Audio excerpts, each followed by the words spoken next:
Welcome to another edition of Linux in Review.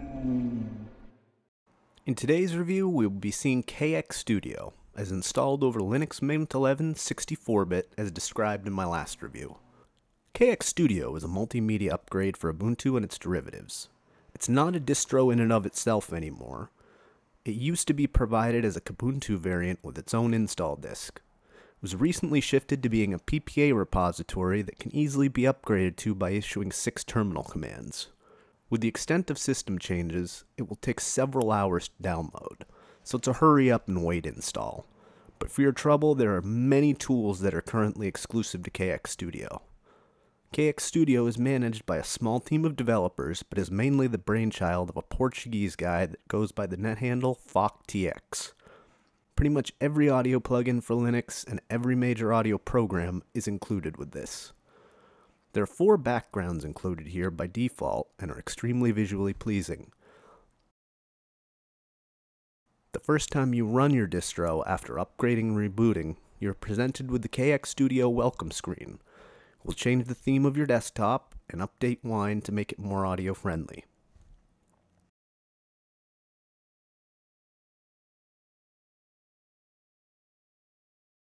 The first tool we'll be looking at is Claudia with a K. It's a program loader that will basically load every audio program Linux has to offer. It's very convenient. The Ghostis tab can open any audio plugin as a standalone external plugin.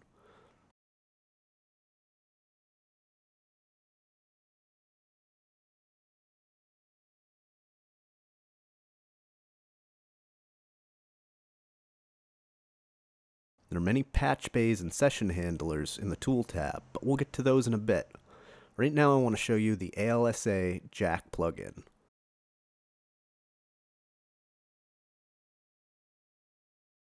This plugin makes it as easy to connect MIDI as it does audio.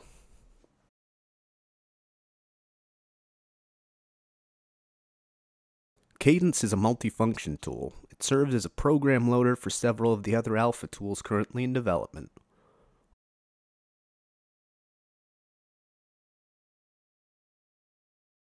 All the Cadence tools are currently at version 0.0.11. It also handles jack functions and can be considered a replacement for the old QJack control front end.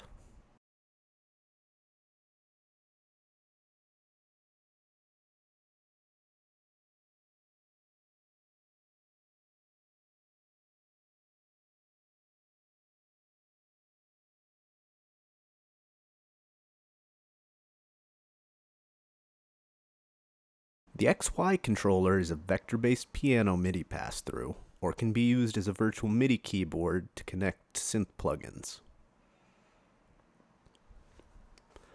Katarina is just a testing package to work on the patch canvas used in Katja and Claudia. Now don't get Claudia confused with Claudia with a K. Claudia with a K is the program loader. Claudia with a C is the lattice session handler. Katja is a graphical patch bay for Jack.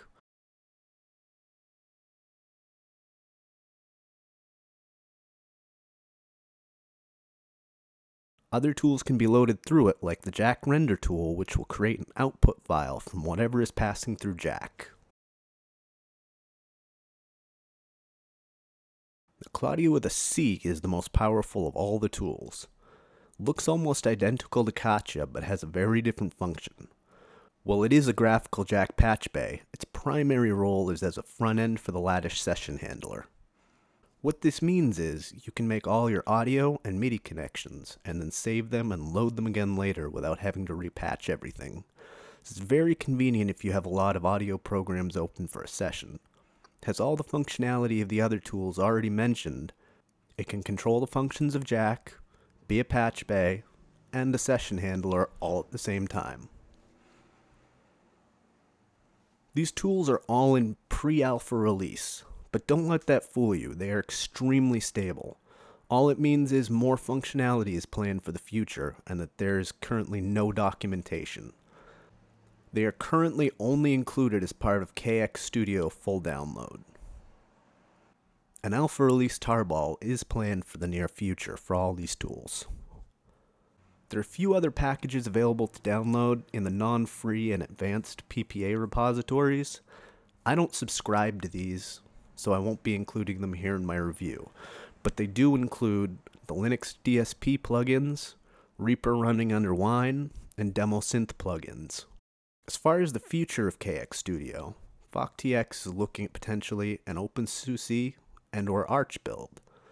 He won't use Arch himself, and he'd like some help from anyone in the Arch community that's willing to help him support it on that distro.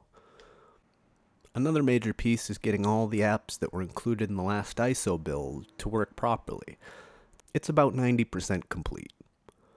He's been working on fixing the juice-based VST plugins, updating the website, and getting tutorials for all the tools together. He's hoping to have another actual ISO distro out later this month. The female names used for the tools are nothing more than suggestions made by the community on IRC.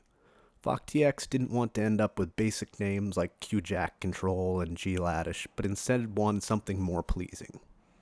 There are many more pieces relating to this being a great audio distro, but we'll get to those over time. Join me next time when I'll be reviewing Ubuntu 11.04 and then shortly after Ubuntu Studio based upon it. Catch you next time.